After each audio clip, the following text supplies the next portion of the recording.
आता मी गाडीची दाखवते हाफ क्लचची माहिती, गाडी चढायला कशी उठवायची आणि पाठीमाग जायचं कारण पण मी सांगतोय. ओके, पहिला असा ब्रेकवर पाय ठेवलाय, क्लचवर पाय ठेवलाय. ज्या टायमाला गाडीला हाफ क्लच गाडी आपली चढायला उठवायची असेल त्या टायमाला काय करायचं, पहिला क्लच हळू वर आणायचा, पूर्ण क्लच हळू वर आणायचा.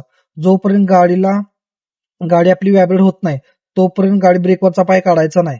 आता गाडी पूर्णपणे आपली व्हायब्रेट व्हायला लागल्या, हळूच ब्रेकवरचा पाय काढून बघायचा. ओके, आता गाडी आपली तरी पण पाठीमाग जात्या, याचा अर्थ अजून थोडासा डावा पाय क्लचवरचा वर घ्यायचा, पूर्ण गाडी व्हायब्रेट होऊन दे. ओके, आता गाडीचा पूर्णपणे व्हायब्रेट झालेला आहे. आता गाडी संकेत देते पुढे जायचं आहे. त्या टायमाला काय करायचं, ब्रेकवरचा अलगद पाय काढायचा आणि उजवा पाय स्पीडवर ठेवायचा. स्पीडवर पाय ठेवला, थोडं स्पीड वाढवायचं, हळूहळू स्पीड वाढवायचं आणि डावा पाय हळूहळू क्लच सोडायला चालू करायचा. अशी गाडी आपली पुढे हळूहळू जात्या. ओके, काही जण काय करतात की डायरेक्ट ब्रेकवर पाय ठेवलाय, डावा पाय हळूहळू क्लचवर आणतात. हा इतका पूर्ण आणतात की जेणेकरून गाडी आपली बंद पडत्या. असा पूर्णपणे क्लच सोडायचा नाही.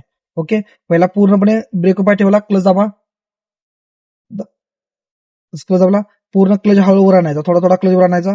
ओके, जोपर्यंत बॉडीला आपली व्हायब्रेट फील जाणवत नाही तोपर्यंत ब्रेकवरचा पाय काढायचा नाही. पूर्ण क्लचवर आणला, हळू ब्रेकवरचा पाय काढून बघायचा, हाफ क्लच तयार झालाय का नाही झाला, थोडासा कमी पडतोय, थोडासा क्लचवर आणायचा. ओके, आता ब्रेकवरचा पाय उचलला, थोडं हलकंसं स्पीड वाढवायचं, हळूहळू स्पीड वाढवायचं आणि क्लच हळूहळू सोडायला चालू करायचा. अशा प्रकारे तुम्ही गाडी चालवली तर काही प्रॉब्लेम येणार नाही, गाडी ऑटोमॅटिक चढायला उठून जाईल पुढे.